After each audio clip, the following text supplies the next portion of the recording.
আসসালামু আলাইকুম। শানুস mini world থেকে আমি শানু ঢাকা থেকে বলছি। সকালবেলা ঘুম থেকে উঠে আমার হাজব্যান্ডকে নাস্তা দিয়েছি, তো সে নাস্তা করে অফিসে চলে গিয়েছে। আর এখন আমাদের নাস্তাগুলো রেডি করে নিচ্ছি। বাচ্চারা ঘুমাচ্ছে, তো আমি আগেই নাস্তা রেডি করে নিব। প্রচণ্ড গরম পড়েছে, এর মধ্যে কিন্তু কিচেনে আগুনের কাছে থাকতেও বেশি ভালো লাগে না।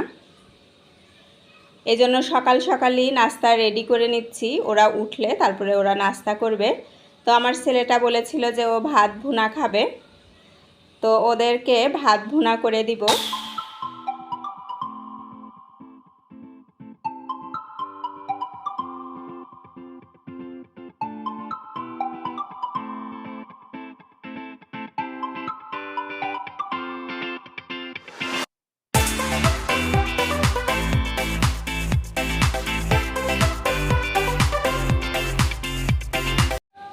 ভাত ভুনাটা আমি একটা বলে বেড়ে রাখবো, ভাবছিলাম যে হটপটে রাখবো, তো আবার ভাবলাম এত গরমে হটপটে রাখলে ওই ঘামাতে থাকে, ঘামগুলা সাইড দিয়ে পড়ে আর দ্রুত ভাত নষ্ট হয়ে যায়। এই জন্য বলে রেখে একটা পিরিচ দিয়ে ঢেকে রেখে দিলাম, তো গরম থাকবে। আর গরম না থাকলেও ওভেনে গরম করে নেওয়া যাবে। আর যে গরম পড়েছে এর মধ্যে অত গরম খেতেও কিন্তু ভালো লাগে না। আর বাচ্চারা যেহেতু ঘুমাচ্ছে, এই ফাঁকেই আমি ভাবলাম যে আমি রান্নাটাও বসিয়ে দেই। তো এখানে কচুরলতি আর হচ্ছে মিষ্টি কুমড়া ভাজি বসিয়েছি। আর রান্নাগুলো বসিয়ে দিয়ে আমি অন্যান্য যে কাজগুলো আছে ওগুলো করে নিব। গরমে দেখা যায় যে সব সময় কাজ করতেও কিন্তু ভালো লাগে না। আর প্রচণ্ড গরম হলেও বাইরে কিন্তু বাতাস আছে ঢাকাতে, আপনারা দেখেই বুঝতে পারছেন যে পর্দা কিন্তু উড়ছে, বারান্দায় কাপড়ও কত উড়ছে। কিন্তু তারপরেও এই গরম আর সহ্য করা যায় না, এমন অবস্থা। আর আমি যে সোফার কাভারগুলো খুলেছি বোয়াকে দিয়ে কাচানোর জন্য, তো আমার বাচ্চারা ফোমগুলো ছিঁড়ে ছিঁড়ে ফেলেছে। তো আমি সব কিছু ঝাড়ু দিয়ে একটু পরিষ্কার করে দিচ্ছি, না হলে এই ডাস্ট সারা ঘর হতে থাকবে। এই যে ওরা এরকম করেছে, টুকরো টুকরো করেছে। আর এই ব্যাক সাইডের যে সোফার ইয়েগুলা, ওইটা আসলে অনেক দিনেরও হয়ে গিয়েছে, যার কারণে একটু নষ্টও হয়েছে। তো যাই হোক, আমি এটা একটু ঝাড়ু দিয়ে নেই, বুয়া আসলে ঘর মুছে নেবে।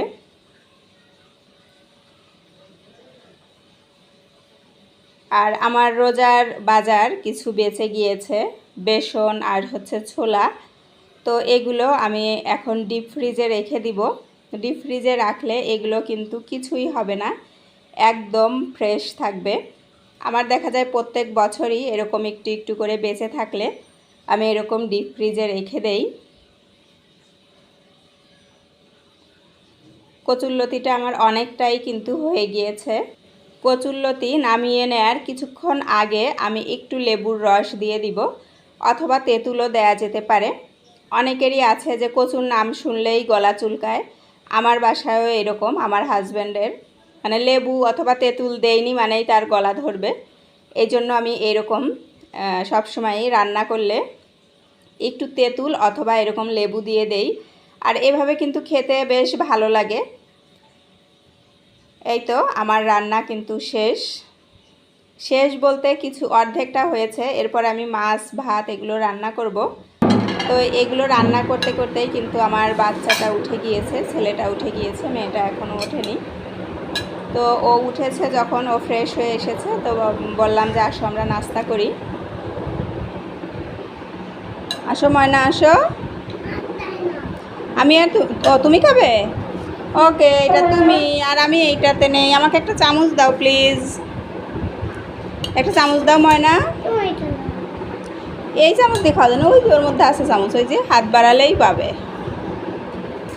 ওকে, এই তো আমরা এখন খাবো মজা করে। খাও খাও। বেশি দিয়েছি? ওকে দাও আমাকে।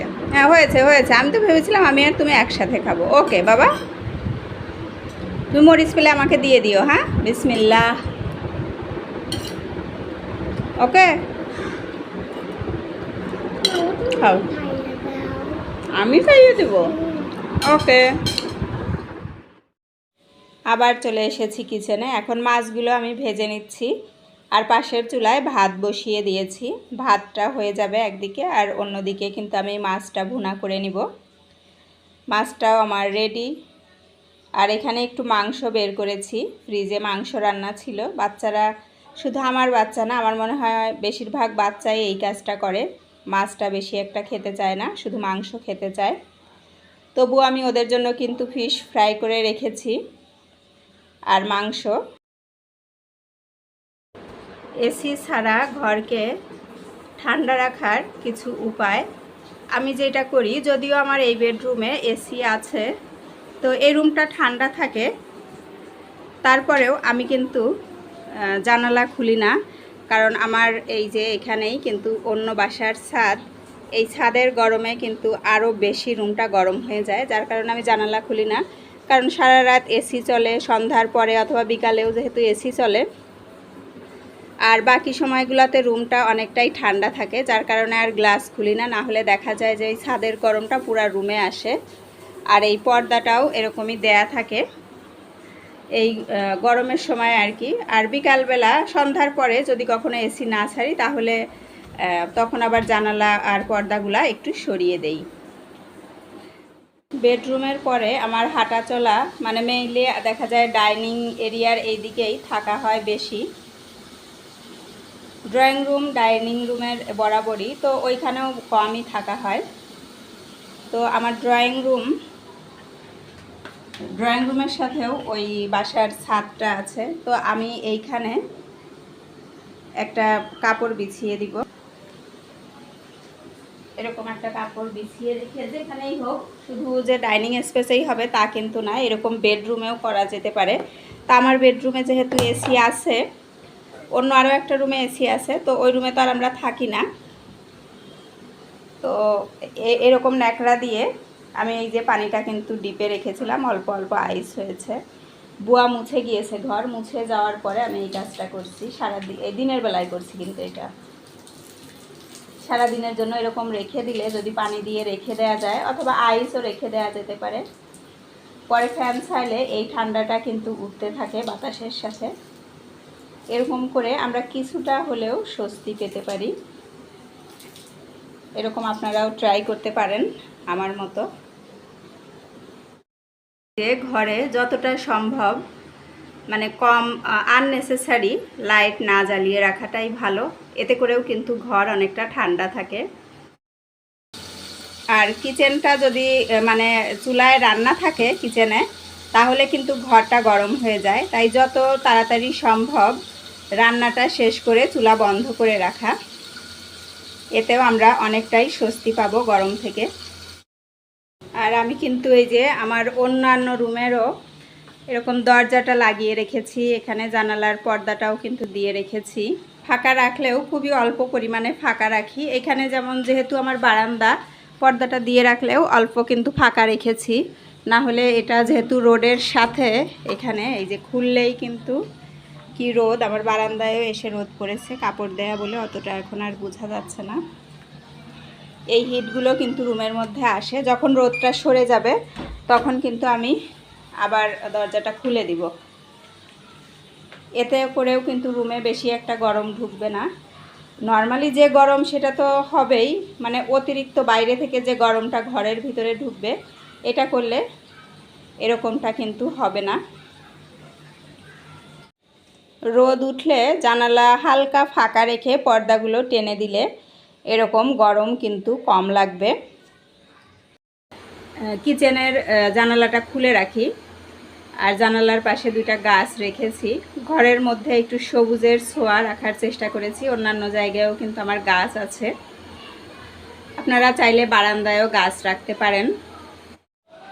চাইলে ঘরের পর্দার সাথে একটা ভেজা টাওয়াল অথবা কাঁথা টানিয়ে রাখতে পারেন, এতে করেও কিন্তু ঘরটা অনেকটাই ঠান্ডা থাকবে। অথবা বালতি, বোল এগুলোতে একটু পানি দিয়ে ঘরের এক সাইডে, রুমের এক সাইডে রেখে দিতে পারেন, এতে করেও রুমটা অনেকটা ঠান্ডা হবে। আসলে এত গরমে মানুষের জীবনটা অতিষ্ঠ হয়ে পড়ছে, আর সহ্য হচ্ছে না। যাই হোক, আমি কিন্তু বিদায় নিয়ে নিচ্ছি।